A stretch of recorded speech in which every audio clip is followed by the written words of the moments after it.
Hello friends, welcome to Electronic Circuit Hub. So today we are going to understand about the passive power factor correction circuit. Okay, we will understand how you can design the passive power factor correction circuit or passive PFC circuit in LTSpice, and how you're gonna run the simulation and how you see if you use the passive PFC circuit in your design, what is the impact of the passive PFC circuit. So let us understand first how you can create this circuit and what is the importance of these components connected here you see, and then later I'll run the simulation and I'll show you the voltage waveform and what is happening due to this passive PFC circuit, what will happen if you remove your passive PFC circuit, and I'll show you if the voltage and current waveform both are in the same phase or not. So let us first understand about the how you're gonna create the passive PFC circuit in LTSpice. So if you look at this V1 is a simple voltage source, and the amplitude of this V1 is 325 volt peak and the 50 hertz. That if I say the 325 volt peak, that means 230 volt RMS. And now this four diodes you see, G1, D2, D3 and D4, these four diodes forms a bridge rectifier.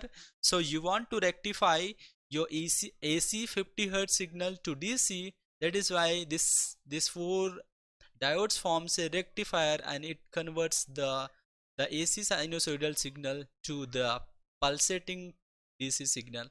And now you can see the two capacitors C1 and C2, and you also see the three diodes D5, D6 and D7. They have connected in this fashion. So if you might have seen, normally in the case of flyback converter or any AC-DC converters, you might have seen that the after the bridge rectifier, after this four diodes, you see only the one bulk capacitor. Sometimes they are connected in the sometimes two capacitors are connected in the parallel. Sometimes you also see the capacitor with the combination of the resistance.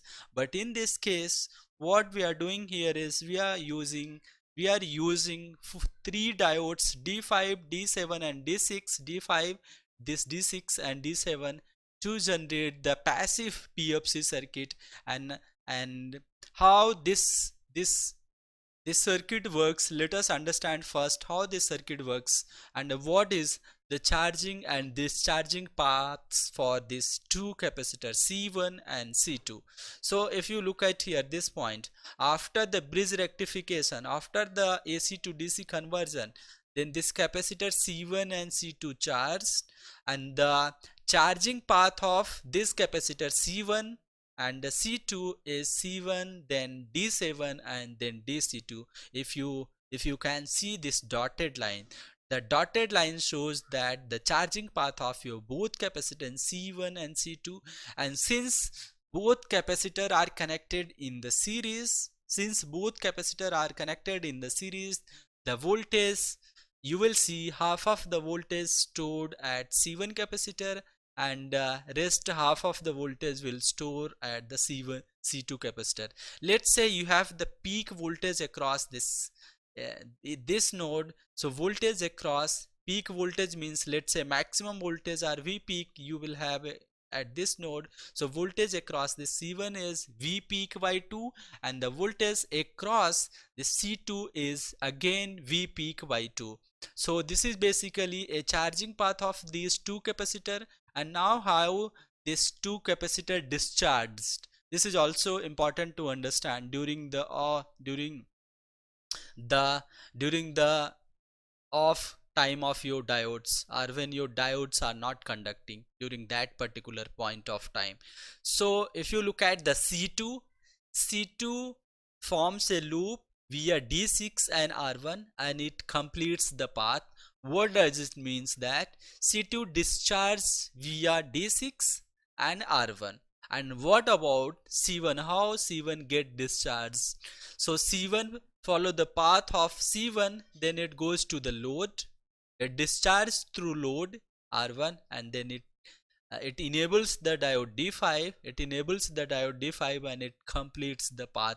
So hope you have understood what is the charging path of these two capacitors C1 and C2, and what is the discharging path of these two capacitor. Okay, and once I run the simulation, I'll show you what is the impact if you use this the combination of these capacitor and diodes, and if you don't use the diodes, or the combination of the bulk capacitor and diodes. Once I run the simulation, I'll make you understand.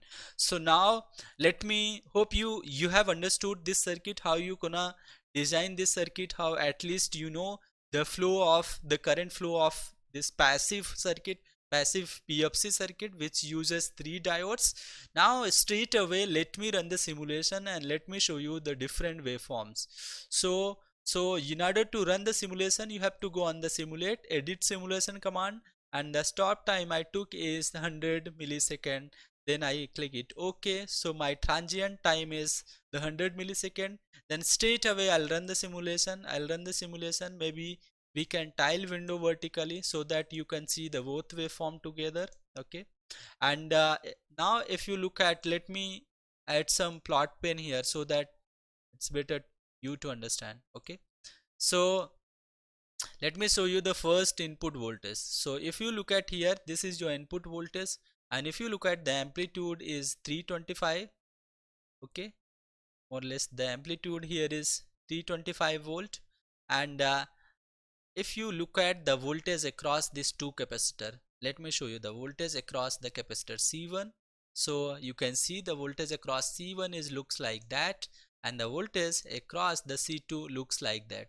And if you look at both, the voltage across C1 is 165 and the voltage across C2 is 159. It's not, it's around, if I say it's 162 or something.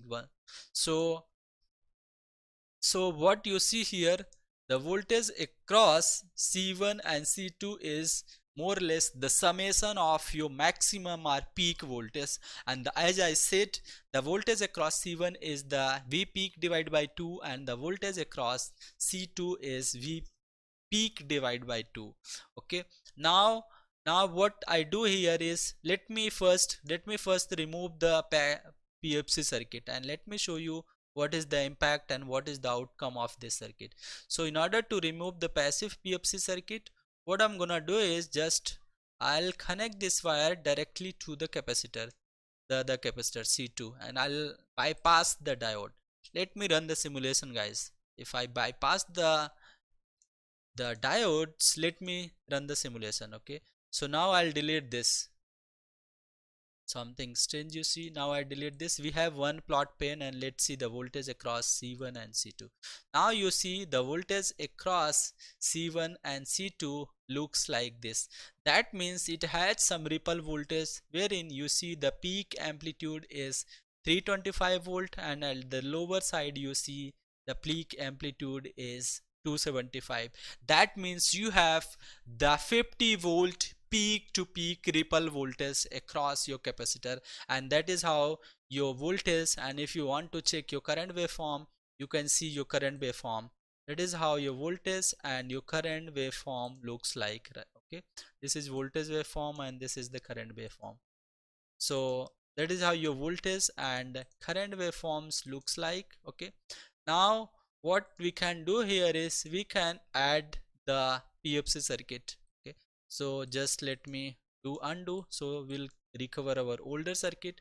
Now let's save it, run the simulation again, and let's see. So probably this is the, let me maximize it.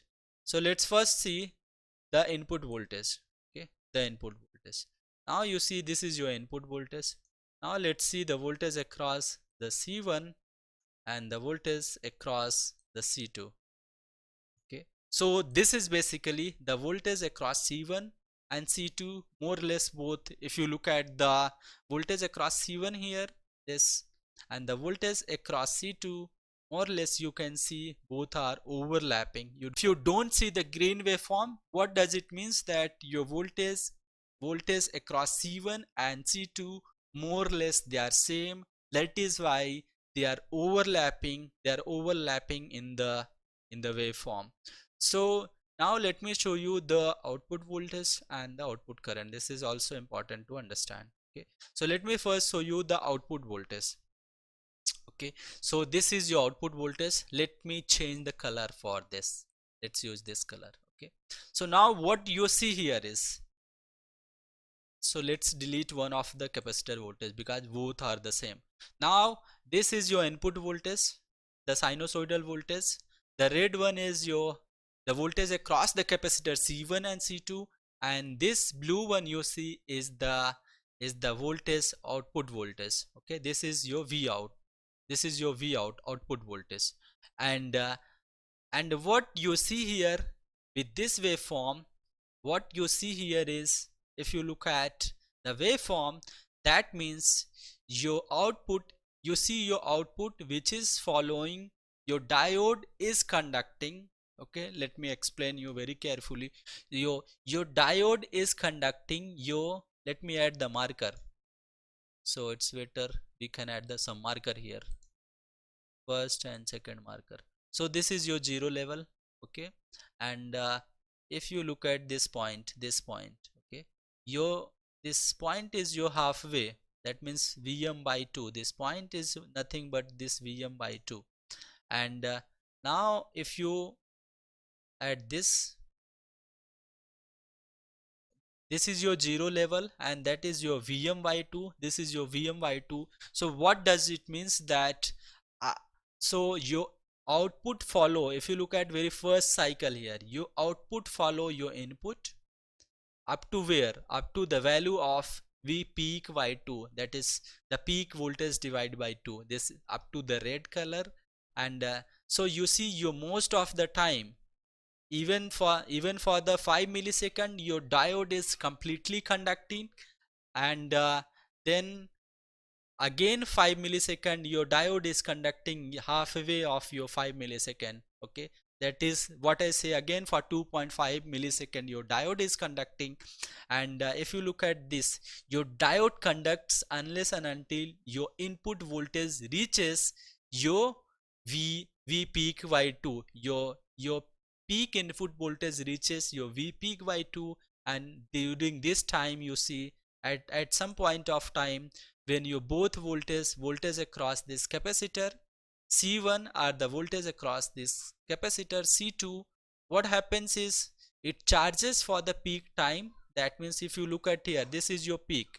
Okay, so up to the peak time, up to the maximum peak voltage, your diode conducts and your capacitor charge up to V peak voltage, and up to V peak voltage, but voltage across the individual capacitor we have seen is V peak divided by 2. It's not completely V peak. So what does it means that once your capacitor charges up to V peak voltage, is still this node sees the voltage which is V peak divided by 2. It is not seeing the V peak voltage, and since this voltage here it is seen V peak divided by 2, so what happens is this diode D1 and that diode D4 still conducts. So that is why you see up to V peak by 2 your diode conducts, and now as soon as your input voltage is below your V peak by 2 voltage at this red line, if you look at, your diode stop conducting. And since at this point of time your voltage across your capacitor is equal to the V peak voltage, at red line, if you talk about this red line, your voltage across this capacitor is V peak by 2. So your diode at this point of time, your diode doesn't conduct, and as soon as your input voltage reaches the below of V peak by 2 volt, then this capacitor start discharging. And I said the capacitor follows the path for C2, D6 and R1, for C1, R1 and D5, and unless and until it resume the next cycle. Now let me show you the current waveforms, how you're gonna see the current waveform. So if you look at here, this green one is now your current waveform. So in the current waveform, you see for the first cycle, this one is the current waveform if you look at here, and most of the time you see, since your diode is conducting, you have the current is also following your input voltage because of your diode conducts. So for a very few time, for this red line, only this reason you don't have any current flows through your diode, and after this you see the current uh, uh, this up to this peak line your currents flows, and then once your capacitor start discharging, and then you have, if you look at here, during this point to this point, your current is zero. So your current is conducting for this Vm up to 0 to V peak by 2. Okay, so in this case, if you calculate the instantaneous voltage of instantaneous power, I would say instantaneous power means instantaneous voltage and instantaneous current. That is, if you multiply both, P instantaneous equals to instantaneous voltage and instantaneous current, and then if you calculate the average power, since your diode is conducting most of the time, that means, and your current waveform follow your voltage waveform, that means you have the improved power factor in your circuit, and you're gonna get the average power higher than normally you used to get while you are not using this diode. So guys, I hope that you have understood now how you're gonna design the passive power factor correction by using this simple 3 silicon diodes, and make sure that while designing this circuit, because this circuit I haven't tested anywhere in production, so make sure that proper sizing of the components is very important. Look at the diode datasheet and capacitor datasheet while selecting them. Okay, so hope you have understood how you're gonna design the passive power factor correction, and how you're gonna simulate in LTSpice, and how you can understand how this circuit works, and how it improves the power factor. And if you have still doubt, feel free to ask me in comment section. Thanks for watching this video.